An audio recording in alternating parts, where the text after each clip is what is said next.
नमस्कार, स्वागत है आपका आपकी खबर आपका फायदा में। मैं हूं दीपक डोभाल। अगर आपको लगता है कि आपके मोबाइल फोन तक हैकर्स की पहुंच नहीं है तो यकीन मानिए आप गलत हैं, क्योंकि हैकर्स ने आपके फोन में सेंधमारनी करने का एक नया तरीका इजाद कर लिया है और इसका नाम है एसएमएस रीडायरेक्शन।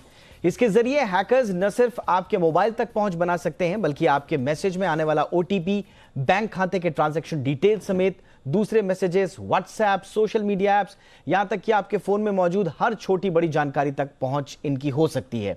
परेशान करने वाली बात यह है कि आपको पता भी नहीं चलेगा ये क्या हुआ और कब हो गया। तो क्या है ये एसएमएस रीडायरेक्ट तकनीक? ये कैसे काम करती है? हैकर्स कैसे इसके इस्तेमाल के लिए आपके फोन में घुस जाता है? और सबसे बड़ा सवाल कि आप इससे कैसे बचें, इस पर आज हम करेंगे चर्चा। पहले रिपोर्ट देखिए, लौटते हैं मेहमानों के साथ।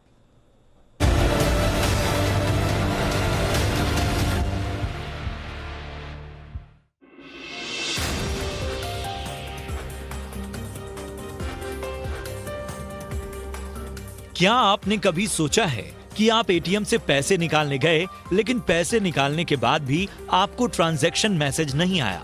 आमतौर पर आप और हम इसे नेटवर्क की दिक्कत मानकर ये कहते हुए इग्नोर कर देते हैं कि अभी नहीं तो थोड़ी देर बाद आ ही जाएगा। अगर ऐसा कभी कभार हो रहा है तो ज्यादा घबराने की बात नहीं है, लेकिन अगर आपके पास किसी ट्रांजैक्शन या ऑर्डर का ओटीपी नहीं आ रहा है और न ही कोई दूसरा एसएमएस, तो मामला परेशान करने वाला है। क्योंकि हो सकता है कि आप हैकिंग का शिकार हो गए हों और आपको पता भी न चला हो। हम ऐसा इसलिए कह रहे हैं क्योंकि हैकर्स आपके फोन में सेंधमारी करने के लिए एसएमएस रीडायरेक्ट का सहारा ले रहे हैं। इसका मतलब ये कि आपके एसएमएस अब किसी और के फोन पर रिसीव होंगे। हैकर्स आपके फोन पर आने वाले एसएमएस को अपने फोन पर रीडायरेक्ट कर लेते हैं, जिससे आपके फोन पर आने वाले ओटीपी और दूसरे एसएमएस हैकर तक पहुंच जाते हैं। इतना ही नहीं, आपके बैंकिंग ट्रांजैक्शन के मैसेज भी आपकी बजाय हैकर को मिलते हैं। और सबसे परेशान करने वाली बात ये कि इन सब चीजों का आपको पता भी नहीं चलेगा। आप बस ये सोचते रह जाएंगे कि नेटवर्क की दिक्कतों की वजह से आपको एसएमएस नहीं मिल रहा है। और सबसे बड़ी बात ये कि हैकर सिर्फ $16 यानी करीब 1200 रुपए में एसएमएस रीडायरेक्ट सर्विस का इस्तेमाल कर पा रहे हैं। इसमें कोई शक नहीं कि इसमें टेलीकॉम कंपनियों की बड़ी लापरवाही है, क्योंकि ज्यादातर मामलों में कंपनियां एसएमएस रीडायरेक्ट करने से पहले ग्राहक की मंजूरी लेने की जहमत भी नहीं उठाती हैं और इस लापरवाही का खामियाजा आपको कई तरह से भुगतना पड़ सकता है। एसएमएस रीडायरेक्ट होने से हैकर आपके खातों के पासवर्ड बदल सकता है। इतना ही नहीं, हैकर्स आपके व्हाट्सएप को भी आपके फोन में लॉगिन कर सकता है। व्हाट्सएप पर लॉगिन के बाद हैकर आपके सारे व्हाट्सएप मैसेज पढ़ सकता है और अगर वो चाहे तो आपको अकाउंट लौटाने के लिए पैसे की मांग और ब्लैकमेलिंग भी कर सकता है। भारतीय उपभोक्ताओं के लिए राहत की बात यह है कि एसएमएस रीडायरेक्शन का यह मामला फिलहाल अमेरिका में सामने आया है। हालांकि भारत में हाल में एसएमएस और ओटीपी में आ रही दिक्कतों के बाद हर किसी को सावधान होने की जरूरत है। फोन पर आने वाले किसी भी तरह के मैसेज को लेकर आप सतर्क रहें। अगर आपको एसएमएस सर्विस का लिंक फोन पर आया है तो उस पर क्लिक न करें। मेल और दूसरी चीजों के लिए 2 फैक्टर ऑथेंटिकेशन को लागू करें। आप 2 फैक्टर ऑथेंटिकेशन के लिए गूगल ऑथेंटिकेटर जैसी भरोसेमंद सर्विस की मदद ले सकते हैं। अच्छा होगा कि आप बैंक ओटीपी के लिए फोन नंबर की जगह ईमेल आईडी को रजिस्टर करें। ओटीपी आने में देरी या ओटीपी रिसीव नहीं हो रहा है तो तुरंत टेलीकॉम कंपनी से संपर्क करें। अमेरिका में हुई इस घटना से साफ है कि हैकर्स तू डाल डाल में पात पात वाली कहावत को सिद्ध कर रहे हैं, लेकिन आप सिर्फ थोड़ा सा सतर्क और जागरूक रहकर इस तरह की किसी भी घटना से बच सकते हैं। ब्यूरो रिपोर्ट, जी मीडिया। और इस मसले पर बातचीत करने के लिए मेरे साथ 2 खास मेहमान मौजूद हैं। डॉक्टर प्रशांत माली साइबर सिक्योरिटी एक्सपर्ट हैं और हमारे साथ हैं जेरी थॉमस जो कि एथिकल हैकर हैं जाने माने। आप दोनों का बहुत बहुत स्वागत है। डॉक्टर माली, आपसे चर्चा की शुरुआत करेंगे। अभी तो बताया जा रहा है कि जो इंटरनेशनल एक्सपर्ट्स बता रहे हैं कि अमेरिका में इस तरह के फ्रॉड्स के केसेस सामने आ रहे हैं और ओटीपी और एसएमएस ये ऐसी चीज़ें हैं जिससे हमारी हर चीज़ जुड़ी हुई है। सर, हमारा खाता जुड़ा हुआ है, हमारी कमाई जुड़ी हुई है और अगर वही सुरक्षित नहीं रहेगी तो फिर कैसे बचा जाए? ये कैसे कर लेते हैं हैकर्स? सर, ये एक एसएमएस रीडायरेक्ट सर्विस है जो अभी हमारे यहाँ पे हमारे ऑपरेटर्स इसको एक्टिव नहीं किया इन्होंने, तो हमारे यहाँ पे डायरेक्ट इसका खतरा तुरंत बना हुआ नहीं है। तो हमारे जो ट्राई के रेगुलेशंस है वो ट्राई चाहे तो अभी इसको एक्टिवेट ना करे, ऐसा भी डिसीजन लेके हमको इस खतरे से बचा सकती है। लेकिन मोबाइल जो है हमारा वो सिर्फ इसी सर्विस से एसएमएस रीडायरेक्ट होगा ऐसी जरूरत नहीं है, बल्कि मोबाइल अगर आपका कॉम्प्रोमाइज हो जाता है, आपका मोबाइल में कोई स्पाई सॉफ्टवेयर डाल देता है, तो आपका पूरा मोबाइल कॉम्प्रोमाइज जब हो जाता है तभी भी एसएमएस जो आपको आ रहा है वो पैरेलली कोई और मोबाइल को जा सकता है। तो ऐसी गुंजाइश हमेशा बनी रहती है। पर लेकिन अगर ऐसी सर्विस आगे लॉन्च भी कर जाती है तो फिर सरकार को ये जो रूल्स हैं जिसमें हम ओटीपी आता है और हम पे जवाबदारी दी जाती है तो चेंज करना पड़ेगा।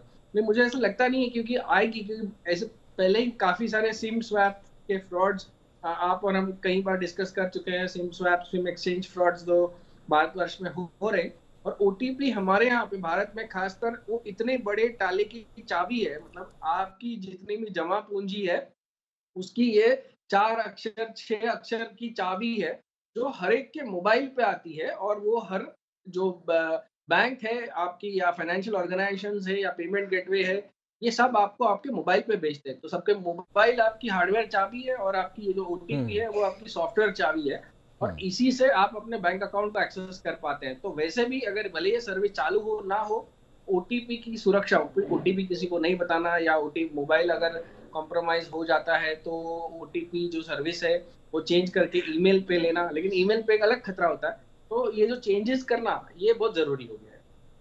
बिल्कुल, चेंजेस करना बहुत ज़रूरी है, अपडेटेड रहना बहुत ज़रूरी है, क्योंकि हैकर्स आए दिन नए नए हथकंडे अपना रहे हैं। इसलिए आपका सतर्क रहना बहुत ज़रूरी है। और हम ये भी कह रहे हैं कि अभी ये खतरा भारत में नहीं है, लेकिन सावधान करना आपको हमारी जिम्मेदारी है, क्योंकि भारत इस खतरे से न सिर्फ बिल्कुल अनजान भी नहीं रह सकता है और इस खतरे की जद में कभी नहीं आएगा, ऐसा भी नहीं कहा जा सकता है। जेरी थॉमस, मोडस ऑपरेंडी क्या है?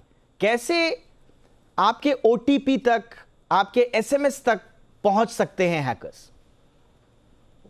देखिए, जो मॉडस ऑपरेंडी रहता है इस पर्टिकुलर सिनेरियो में, ये अटैक इतना खूबसूरत है कि यहाँ पे विक्टिम को कभी पता ही नहीं चलेगा कि उनके साथ ऐसा कोई अटैक हो रहा है, क्योंकि इस अटैक में ना आपका नेटवर्क सिग्नल जा रहा है। स्विम स्वैपिंग में ऐसा होता था कि नेटवर्क चला जाता था एंड फिर हमें यूजर को पता चलता था कि कुछ तो गड़बड़ है। बट यहाँ पर इस सिचुएशन में ना नेटवर्क जा रहा है, कुछ नहीं आ रहा, आपका सेल्यूलर नेटवर्क बराबर रहेगा।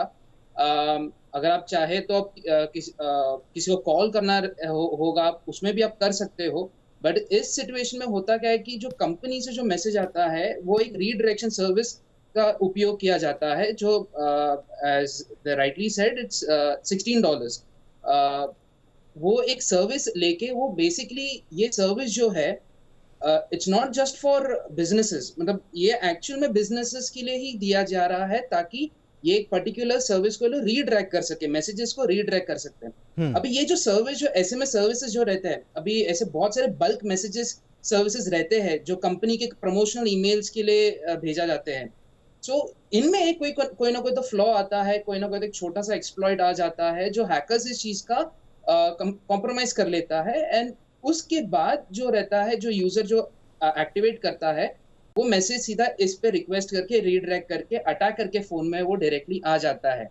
अब इसमें दिक्कत ये है कि हमारी जो भी सिस्टम्स जो भी है, इसको एक तो आइडेंटिफाई नहीं कर पाती है कि एक अटैक हो रहा है। सबसे बड़ी दिक्कत ये है। दूसरी दिक्कत ये है कि हमारे जितने भी अकाउंट्स जो भी है, सेफ्टी के लिए हमने बोल के रखा है कि 2 फैक्टर ऑथेंटिकेशन एनेबल कर दीजिए। हाँ। But majority of the Indians हमने क्या किया है कि उसको एसएमएस के रूप में कर दिया है, जिसके कारण अगर अटैकर ने रिक्वेस्ट भी कर लिया तो हमें ओटीपी आएगा नहीं, अटैकर को ओटीपी आएगा, एंड उसी बहाने पूरा उनका जो भी है अकाउंट टेक ओवर उससे हो सकता है। अच्छा प्रशांत माली, मुझे बताइए, मैं इस पर पढ़ रहा था, क्या ये जो रीडायरेक्शन की जो सर्विस है आप कह रहे हैं, एक सर्विस दी जाती है जो अभी हमारे यहाँ अलाउड नहीं है लेकिन हो सकता है भविष्य में आए, आप ये भी कह रहे हैं कि ट्राई को इसको बिल्कुल प्रतिबंधित कर देना चाहिए सर्विस को, ताकि इसका खतरा हमारे पास ना आए।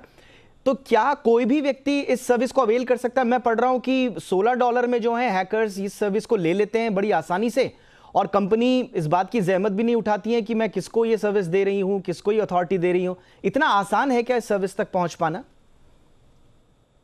ये जो बाहर के जो टेलीकॉम रूल्स है उस हिसाब से ये काफी आसान था, आसान है वहां पे। अभी वो भी वहां पे भी बंद कर रहे हैं इस सर्विस को, या उसको और रेगुलेट कर रहे हैं। लेकिन कुछ चीजों का इशू अपने यहाँ पे भी हो सकता है अगर ये इरेगुलेटेड। कहीं हम यूएस से सीख के हमारे जो ट्राई के रूल्स अगर हमें आगे चल के एक्टिवेट भी करना है इस फॉरवर्डिंग सर्विस को, तो हम वो उस दायरे में बिठा दें ताकि ये फ्रॉड्स ना हो। बिकॉज सीखना किसी और से बहुत जरूरी होता है जब आप बाद में रूल्स बनाते हैं, रेगुलेशंस बनाते हैं। लेकिन इसके अलावा भी आप देखते हो, पुणे पुलिस ने एक फ्रॉड अनअर्थ किया है जिसमें उन्होंने वो सिर्फ डॉर्मेंट अकाउंट्स को बेचा करते थे। तो डॉर्मेंट अकाउंट्स, बैंक अकाउंट्स को बेच के फिर बाकी के फ्रॉड्स कर रहे थे। तो अपने यहाँ पे सिर्फ ओटीपी का ही फ्रॉड नहीं है, अपने यहाँ पे एक रोज नए अलग अलग टाइप के फ्रॉड्स सामने आते हैं। और ट्राई को चाहिए कि अगर ये सर्विस भी एक्टिवेट करता है तो जो गलतियां पाश्चात्य देशों ने की है, वेस्टर्न कंट्रीज ने की है, उसको ना करते हुए हमारे यहाँ पे इसकी सुरक्षा के पुख्ता सॉल्यूशंस लाए और फिर ही एक्टिवेट करने। तो हमारे यहाँ के फ्रॉडस्टर तो यूएस के फ्रॉडस्टर से काफी लंबी और बड़ी सोच करते हैं। और ये जितने भी डॉर्मेंट अकाउंट्स है, खासकर जो अकाउंट्स एक्टिवेट नहीं होते और खासकर ये एनआरआई लोगों के होते हैं, उनको सबसे बड़ा खतरा हो सकता है। अच्छा अच्छा जेरी, अभी जो ट्राई ने कुछ चेंजेस भी किए हैं, उसकी वजह से कई लोगों को दिक्कतें भी हुई। बहुत लोगों को देर में ओटीपी आ रही थी और कई लोगों को तो ओटीपी आ ही नहीं रही थी। वो अब दुरुस्त कर लिया गया है क्या? देखिए, इस बार में ये जो ट्राई जो इम्प्लीमेंट कर रही थी, ये एक लॉ था जो इंट्रोड्यूस किया था 2018 में। बट उसको इतने स्टेडीली इम्पोज करने के कारण सारे सर्विसेज ठप पड़ गए। अभी इसमें ये दुविधा ये होती है कि लॉ जब भी कोई प्रेजेंट करते हैं उसके लिए एक टेस्टिंग एनवायरनमेंट कोई क्रिएट करता नहीं है, जिसके कारण अगर ये लाइव एनवायरनमेंट में अगर हमने ये करना शुरू कर देते हैं तो जो आधार के साथ जो हुआ था, क्योंकि दिन में तो 100 करोड़ से ज्यादा तो हमारे एसएमएस जाते ही है, जब पर 40 करोड़ तो बैंकिंग, ई कॉमर्स, इन सब चीजों के लिए ही जाते हैं। पर ऐसा सडन लॉ को इम्पोज करना बिना कोई टेस्ट किए, कोई फैक्टर्स को बिना कंसिडर किए, तो जिसके कारण ये ऐसा बहुत बड़ी दुविधा होगी आगे जाकर। बट इसके लिए हम ये कर सकते हैं कि एक छोटे लेवल पे हम इसको ट्राई करके कोशिश करके देख सकते हैं कितना इफेक्टिव है ये सिस्टम, एंड उसके बाद हम इसको बड़े पैमाने पे हम इसे इस्तेमाल करते हैं। ठीक है, एक छोटे से ब्रेक के लिए रुकते हैं, लेकिन थोड़ा सा हमने जो ट्राई ने फ्रॉड रोकने के लिए जो नए नियम बनाए थे और उसकी वजह से लोगों को परेशानी जो हुई है उस पर भी थोड़ा सा चर्चा इसलिए की क्योंकि मामले सारे कनेक्टेड है, क्योंकि ओटीपी के फ्रॉड को रोकने के लिए ही अल्टीमेटली ट्राई ये नियम लेकर आई थी। लेकिन आज का जो मेन मुद्दा है वो थोड़ा सा अलग है, वो थोड़ा सा एडवांस है, वो दुनिया के दूसरे देशों में हो रहा है। भारत में लोगों को हम सतर्क इसलिए कर रहे हैं ताकि अभी से आप इसकी तैयारी कर लें। और ओटीपी फ्रॉड का एक नया तरीका इजाद किया है हैकर्स ने। हालांकि भारत में अभी यह खतरा नहीं है, लेकिन अमेरिका में इस तरह के मामले सामने आने के बाद पूरी दुनिया में चिंता का माहौल है। इसलिए आज हम आपके इस मामले में तैयारी भी करा रहे हैं, और वैसे भी ओटीपी को लेकर आजकल लोग कुछ परेशान भी हैं, तो इसलिए पूरी ओवरऑल तैयारी आपकी करा रहे हैं। माली साहब, सिंपल सी बात है, अगर मैंने एटीएम में गया, ट्रांजैक्शन किया, मेरे पास ओटीपी नहीं आता है, मैं वेट कर रहा हूं, स्किप हो गया, मैं अलर्ट हो जाऊं या इग्नोर कर दूं? दो चीज है कि आपके पास अगर आता नहीं है तो आपको वापस मांगने की उसमें ऑप्शन होता है, रीसेंड ओटीपी का आपके पास ऑप्शन होता है। अगर एक दो बार रीसेंड नहीं होता है तो आप अपने गूगल पे जाके या वो उस बैंक वाली वेबसाइट में जाके चेक कीजिए कि वो ओटीपी सर्विस बंद हुई है नहीं हुई है। और अगर नहीं हुई है बंद या कोई गड़बड़ नहीं है वहां पे, तो आपको अलर्ट होके बैंक में एक बार फोन जरूर करना चाहिए। और ये जो अभी तक मतलब कल परसों जो इश्यू हो रहा था वो एक डिस्ट्रीब्यूटेड लेजर मतलब ब्लॉकचेन टेक्नोलॉजी को इम्प्लीमेंट करने की कोशिश कर रहे थे ये ओटीपी फ्रॉड को रोकने के लिए। और जब ब्लॉकचेन इम्प्लीमेंट करती है कोई भी कंपनी, और जब भी कोई सेकंड में हजारों लाखों को एटीएम मैसेज जा रहे हैं, ओटीपी के मैसेजेस जा रहे होते हैं और बाकी मैसेजेस भी जा रहे होते हैं उसी प्लेटफॉर्म पे, तो थोड़ा दिक्कत हो जाती है और वो थोड़ा स्लो हो जाता है, बिकॉज उसका जो मशीन कंजम्पशन है वो ज्यादा लग जाता है। और उसके पीछे दूसरा भी कारण हो सकता है कि भाई ये मोबाइल कंपनियां जो है वो इतनी खुश नहीं थी ट्राई के इस फैसले से कि ब्लॉकचेन आप इम्प्लीमेंट कर दो और उनका खर्चा बढ़ाओ, तो उसके चक्कर में भी शायद स्लो हो सकता है। और इसके चक्कर में भी लोगों को ओटीपी आराम से आई हो सकती है। लेकिन आगे भी कभी आपको ओटीपी आराम से आती है तो आपको थोड़ी देर बाद वो आ ही जाती है, थोड़ी देर बाद आप लॉगिन करके वापस उसको चेक कर सकते हैं।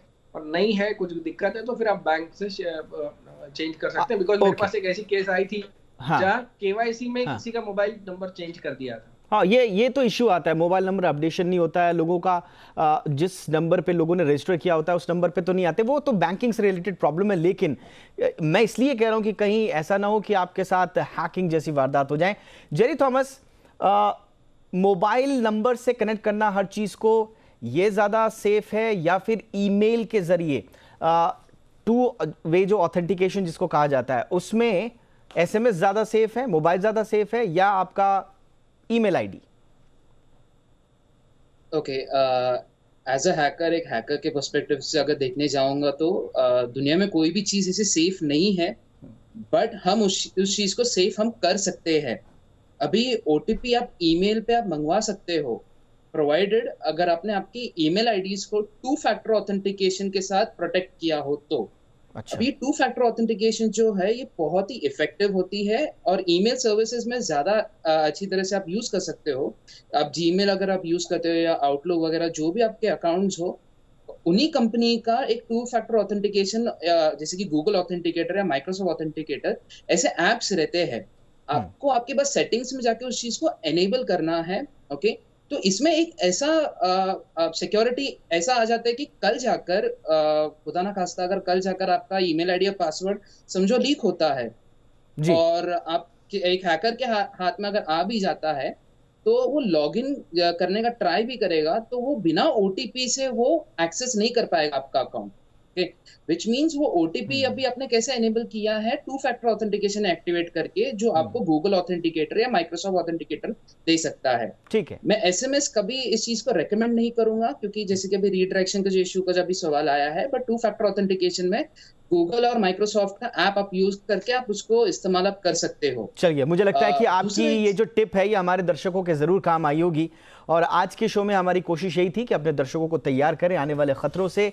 जैसे जैसे दुनिया बदल रही है, डिजिटल दुनिया, वैसे वैसे चुनौतियां और चिंताएं भी बढ़ रही हैं, इसलिए सतर्क रहिए और जो हमारे एक्सपर्ट्स ने आपको राय दी है उसे अमल में लाइए। बहुत बहुत शुक्रिया डॉक्टर प्रशांत माली हमारे साथ जुड़ने के लिए। जेरी थॉमस, आपका भी बहुत बहुत शुक्रिया।